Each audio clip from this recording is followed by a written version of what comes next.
Before March of the Machine spoilers started, we got a teaser that there was going to be a new card type introduced in the set called Battle. This was revealed on a Traxa that came out in Phyrexia All V1, and we didn't really know much about the battle mechanic. Now that the full spoilers are pretty much out, at least for the main product, waiting on some Commander stuff, but still, I thought it'd be good to take a look at some of the more noteworthy battle cards and just look at whether or not they work, how the mechanic is kind of organized, and whether or not any of the cards are actually going to be good enough to see play in Standard, versus also seeing play in some other formats. With that being said, let's jump into the video.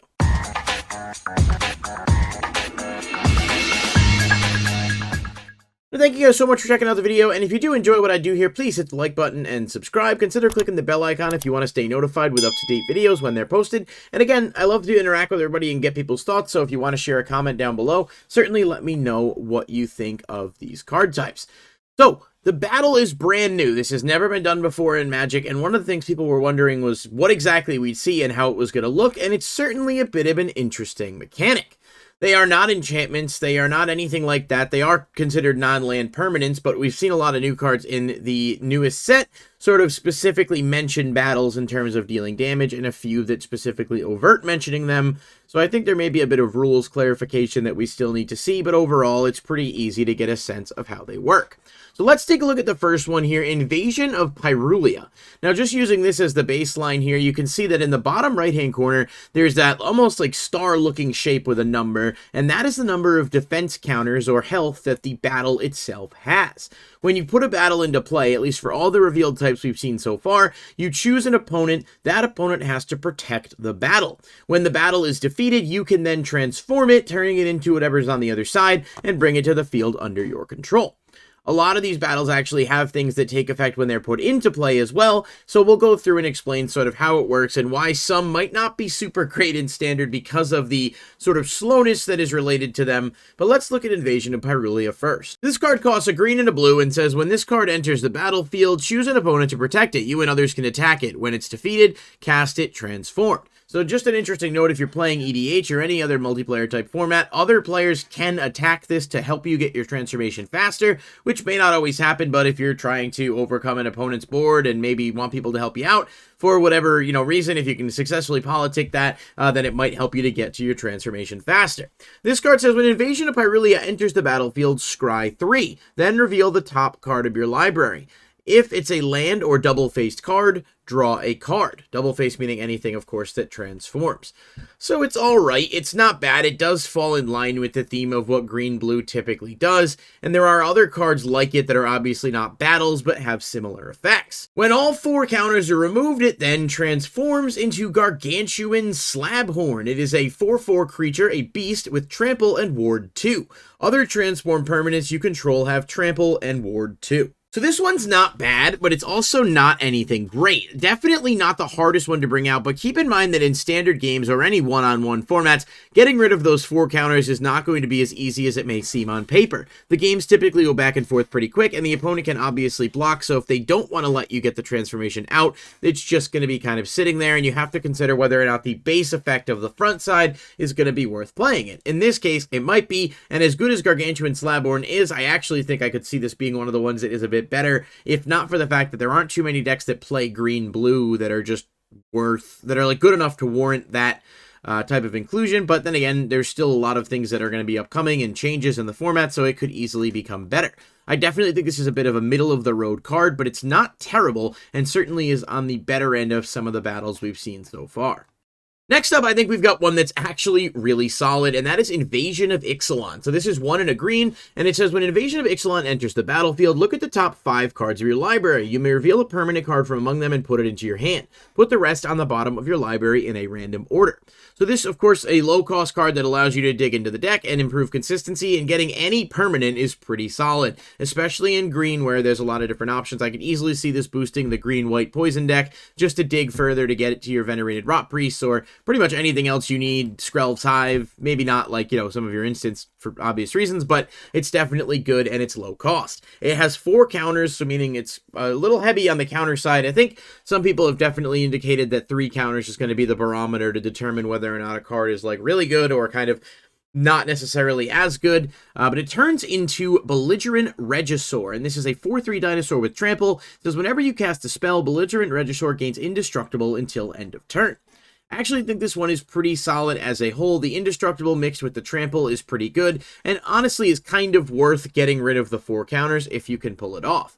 Notably, there are cards that allow you to deal damage to target permanents, meaning you can hit the battle counters without having to swing at it, but you really, I don't know how many of those are going to be green heavy versus like in a deck like mono black or mono red where it might be easier to deal that damage. This is still a pretty good card, I think, and it's definitely interesting in like a draft format. I could easily see this being very good in Commander too with like dinosaurs, Gishath decks. I think it'll have a place in Standard as well, though I'm not 100% sold on it just yet. Next up, we've got Invasion of Theros. This one is 2 and a white and says, when Invasion of Theros enters the battlefield, search your library for an aura, god, or demigod card, reveal it, put it into your hand, then shuffle.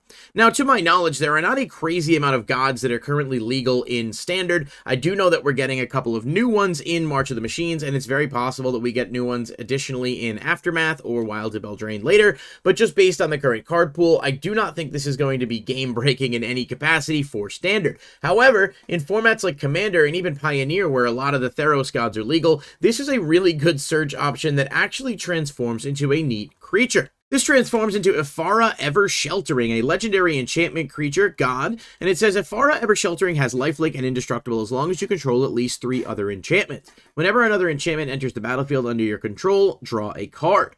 This is a very, very powerful card that obviously has a lot of abusability in EDH, which I think is going to be its strongest point here, unless we get better gods or more enchantment spam. I do think some of the better enchantment cards like Wedding Announcement and Hallowed Haunting are going to be rotating out, so certainly, that's going to be a big hit to people that are playing enchantment-based decks.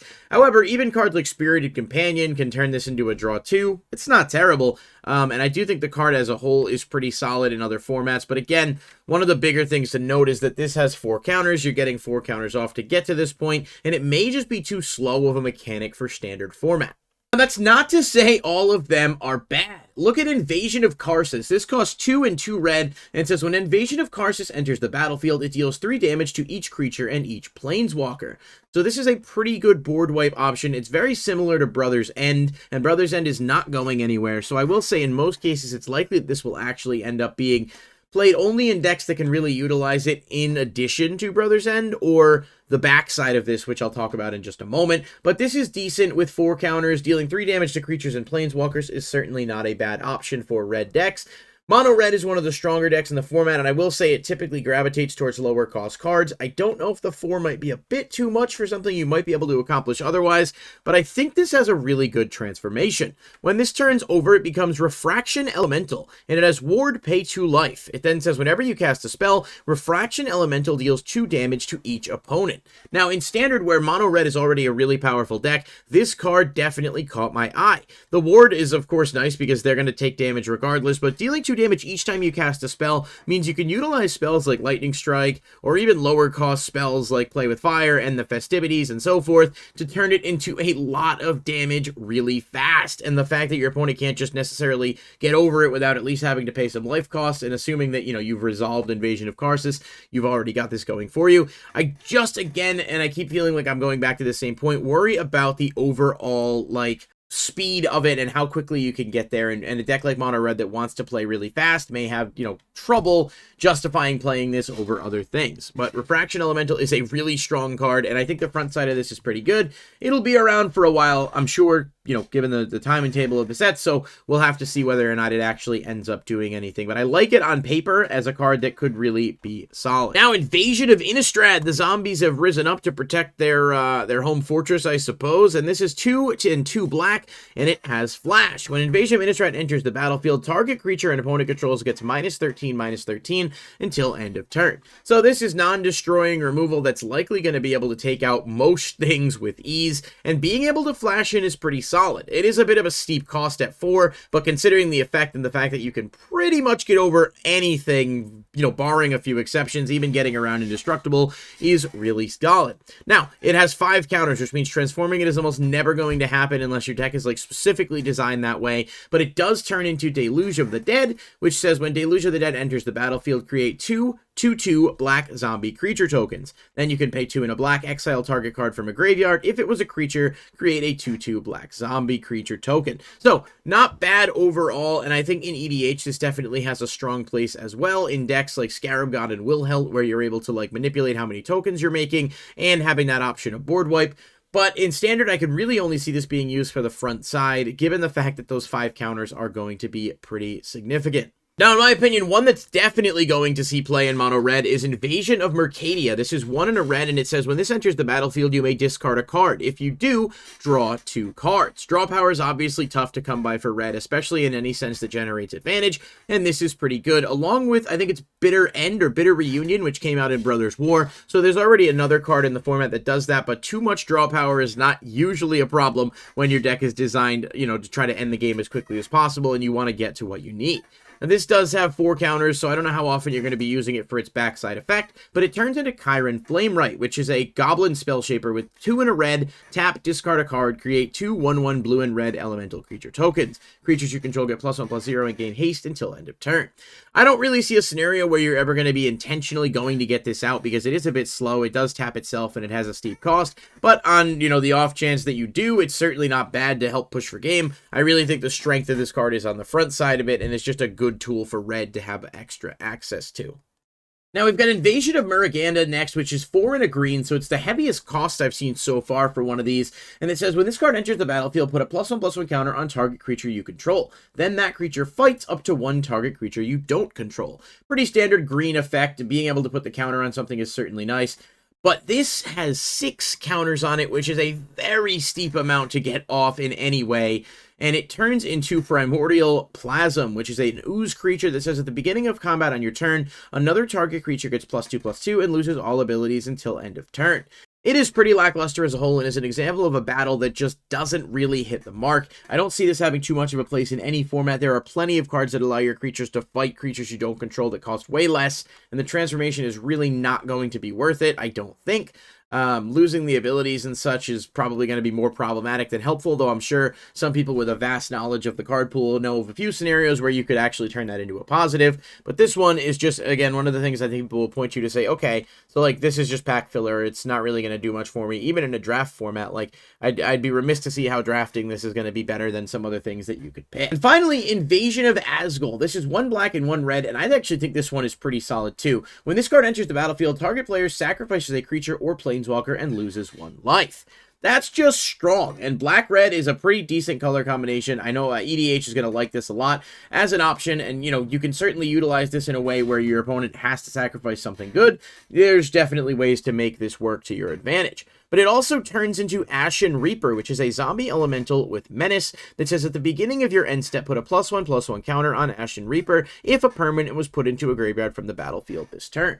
Not exactly game-breaking, but again, a lot of these transform sides are not that great, and that's one of the bigger things that people kind of complain about, is that it seems like it's not going to be worth the effort a lot in most formats. Commander's, of course, the exception, and there may be people who figure out ways to break these as we go forward, but I'm just sort of giving my initial thoughts until people really have a chance to, like, play test with them on Arena or MTG Online or even in person. It's really hard to say how good they'll be because we can really just look in practice and say, okay, well, you know, they look good, they look bad, and I think, obviously, there are some that definitely stand out over others. So I'm curious what you guys think about battles as a whole. Certainly, the community reaction has been very mixed. I am optimistic about them, but I also think people are rushing to judgment to be like, oh, they're terrible, like, we haven't even seen yet what they look like in practice, just on paper, and obviously there's a very real possibility that they end up working a lot better on paper than they do in practice, but we'll have to wait and see. Let me know in the comments below what you guys think of these, and I'll catch you in the next video.